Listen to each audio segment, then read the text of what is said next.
Assalamualaikum warahmatullahi wabarakatuh. Yang sama-sama kita hormati Bapak Amiruddin SPDI MPDI selaku dosen pengampu dalam mata kuliah Filsafat Pendidikan Islam dan teman-teman sekalian yang berbahagia. Baiklah, di sini saya akan memaparkan beberapa hal mengenai hakikat metode pendidikan dalam perspektif Islam. Yang pertama, pengertian metode pendidikan Islam. Kata metode berasal dari bahasa Yunani yaitu metodos yang artinya penelitian, dan secara etimologi metodologi merupakan gabungan dari dua kata yaitu meta dan hodos. Meta adalah artinya melewati, mengikuti dan melalui, dan hodos adalah jalan yang harus dilalui untuk menuju dan mencapai suatu tujuan tertentu. Dalam pendidikan Islam, metodologi adalah sesuatu yang memiliki kedudukan yang sangat penting dalam mewujudkan suatu tujuan, karena metode menjadi sarana yang menampung materi dalam pembelajaran yang tersusun dalam kurikulum pendidikan sehingga dapat dipahami oleh peserta didik yang dapat membentuk tingkah laku dan kepribadian mereka. Yang kedua, macam-macam metode pendidikan Islam. Metode merupakan seperangkat cara, jalan, dan teknik yang digunakan oleh pendidik dalam proses pembelajaran agar peserta didik dapat mencapai tujuan pembelajaran atau menguasai kompetensi tertentu yang dirumuskan dalam mata pelajaran. Metode-metode pendidikan Islam itu seperti yang pertama, metode ceramah adalah suatu metode yang dilakukan dengan cara menyampaikan bahan secara lisan oleh guru di muka kelas.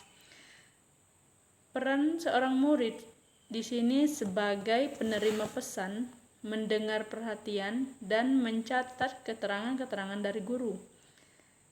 Metode ini layak dipakai guru bila pesan yang disampaikan berupa informasi jumlah siswa terlalu banyak dan guru adalah seorang pembicara yang baik.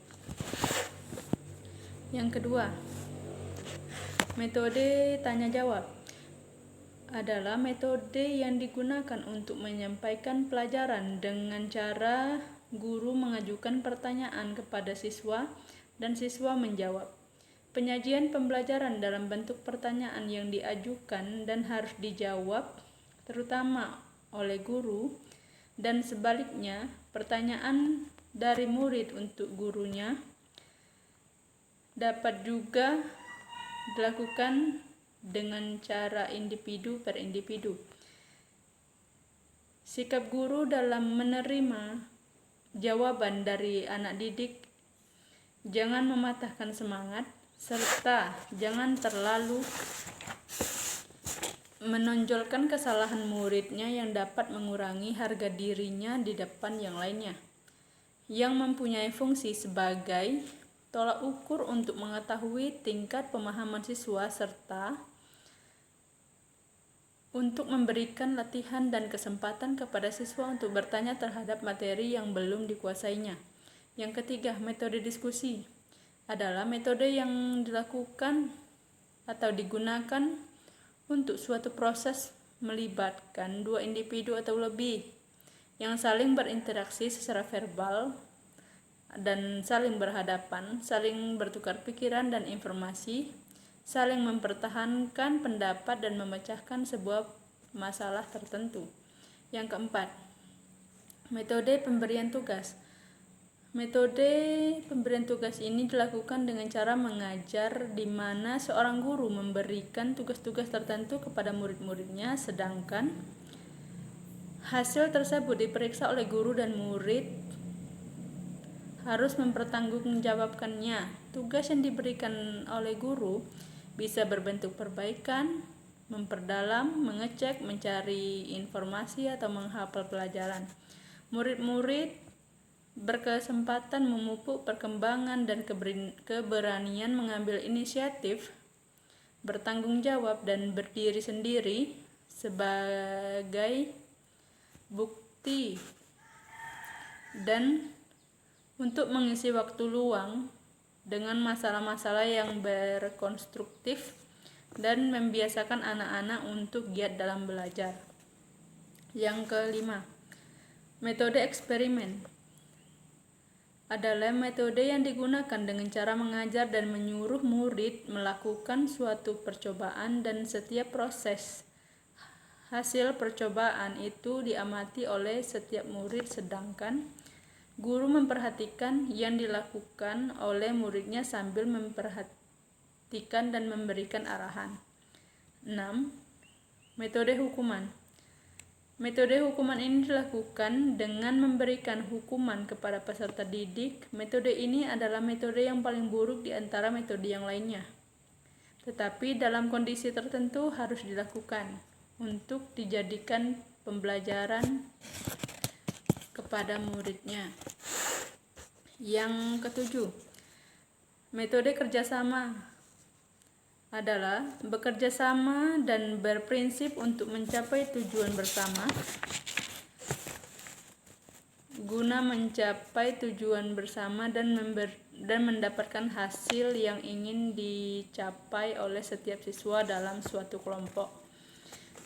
Yang selanjutnya, urgensi metode dalam pendidikan Islam. Dalam dunia pendidikan Islam, bukan hanya satu metode saja yang digunakan oleh guru pendidik dalam mentransferkan ilmunya kepada peserta didik, akan tetapi ada beberapa macam metode dengan cara, tujuan, dan teknik yang berbeda agar materi tersebut bisa disampaikan dengan maksimal sesuai dengan syariat Islam. Ada beberapa varian metode dalam Islam. Yang pertama itu metode situasional, adalah metode yang mendorong manusia untuk dididik untuk belajar dengan perasaan gembira dalam berbagai tempat dan keadaan. Selanjutnya, metode tahrib wal taghrib adalah metode yang mendorong manusia untuk dididik dalam belajar suatu bahan pelajaran atas dasar minat dan kesadaran pribadi terlepas dari pelaksanaan pembelajaran, yaitu dari paksaan dan tekanan mental yang diberikan oleh pendidiknya. Berikutnya, metode dialogis, yaitu metode yang melahirkan sikap saling keterbukaan antara guru dan murid, akan mendorong untuk saling memberikan dan mengambil antara guru dan murid dalam proses belajar dan mengajar. Baiklah, mungkin hanya itu yang dapat saya jelaskan, kurang dan lebih saya mohon maaf. Saya akhiri, wallahul muwaffiq ila aqwamit thoriq. Wassalamualaikum warahmatullahi wabarakatuh.